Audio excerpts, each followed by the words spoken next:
618, Todd Jeffries and Don Pryor. Hey. You can join us anytime at 512-836-0590.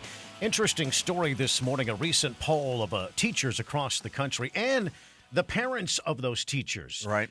Jessica Ettinger from CNBC, she took a look at this, and she joins us with, some details of this report of those who might want to be a teacher, parents of children who might want to be a teacher, and current teachers. And it doesn't spell a good story. PDK polled 2,400 teachers and parents from all parts of the country and found a ton of frustration.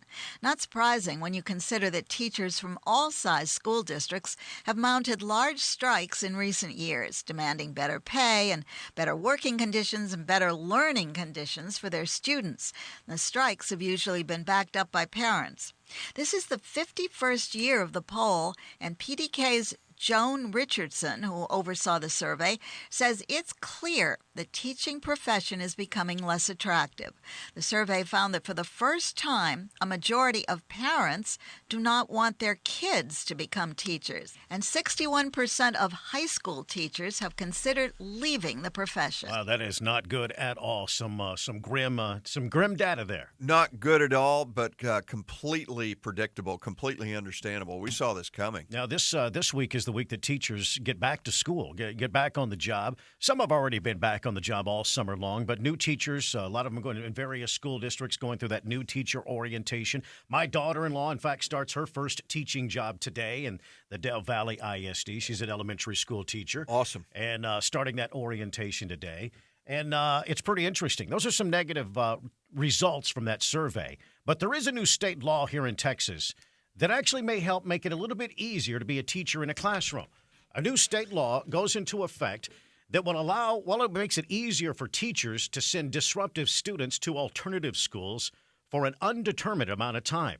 The Texas Classroom Teachers Association president is Lonnie Hollingsworth, and he doesn't think this will be mean for the students being sent to for alternative programs for minor infractions. That's a concern right there. Some kid that just looks the wrong way at a teacher and then gets sent to the alternative program for the hoodlums. Nobody wants that. Probably not. However, I tend to think that if a student does that, they probably should be considered for a disciplinary placement. Well, the Texas Appleseed's Andrew Harrison is not sure about that. He says this law isn't specific enough. In that harassment of a public school official can be construed very differently by different school administrators or teachers. This law takes effect September the 1st. Yeah, that makes sense. I mean, that could be open to, a different interpretation. Just however the teacher perceives it, maybe as a threat or as a distraction. But the fact that they can more easily do this, get these students out of the regular classroom into some kind of alternative program is good, because this can be a major distraction for other students, and it's not fair to the other students. Sure. And ultimately, it's going to be better for the student that's being removed probably as well. There should be some specific guidelines. There needs to be specific guidelines. I mean, if a student... Go ahead. Yeah, not because I just didn't like the way he looked at me. The example that you brought up, well, that's definitely open to interpretation. I mean, I think we could think of some specific things. If a kid comes to the classroom and punches a teacher, maybe they shouldn't be in the alternative program, but maybe they should be in handcuffs.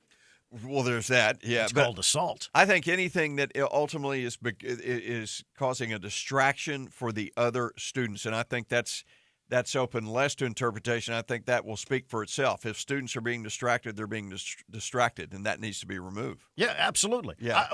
We could think of a variety of distractions, right? Sure. That slows the classroom learning down. Someone that gets belligerent, a student that gets violent, a student that just constantly isn't paying attention and causing a distraction. Maybe even, I think it could be a distraction, those kids that come to class and they haven't done their homework, and the teacher has to take time to talk to that one student because they're not a very good student. Yeah. That's 10 minutes, 20 minutes.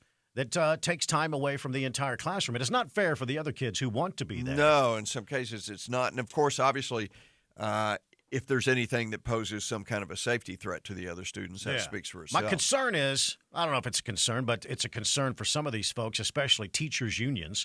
That kid that just walks in the class and is just kind of a Weisenheimer, mumbles something under his breath. Yeah. Teacher didn't quite hear it, but just kind of rubs the teacher the wrong way. Sure. You know what I mean? Right.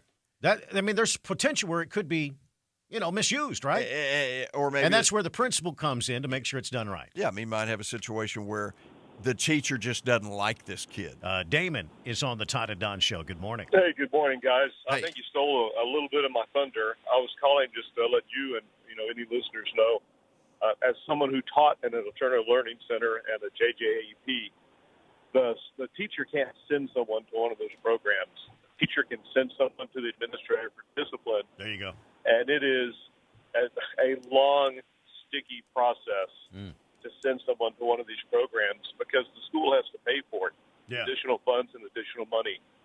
So some teacher having a bad morning is not just going to send little Johnny to the JJAEP. Sure. And every school district has that alternative campus. There's an ALC, which is that's just kind of problematic, and then for criminal stuff, it's the JJAEP. Interesting. So one has a much higher level than the other. Is the quality of education in those schools just as good? It typically is better because you've got a much smaller student body, and you've got a little more specialty going on because when I taught at the JJEP, we're teaching the kids who typically fell between the cracks. Right. So, in public school, we want teachers and schools to teach the most number of kids for the least amount of money. Yeah. And that model goes out the window at these two programs. I wonder. But go ahead. There is two different types. There's a kind of a boot camp discipline type, and then there's one that's more of a therapeutic model. Yeah. And the therapeutic model actually has much better rates and lower recidivism than the old boot camp model. Interesting, Damon. That's it. Thank you for your perspective. Thank you, I guys. appreciate your extra expertise. It would be a horrible situation with this new state law if the alternative school up in Leander, it's called Leo. Wouldn't it be horrible with this new state law sending more kids to those alternative schools, or if we had an overcrowding problem at the alternative school? Right. That would be a horrible problem. That would be a horrible situation. 6:25 and the top stories straight ahead here on the Todd and Don Show. The Todd and Don Show.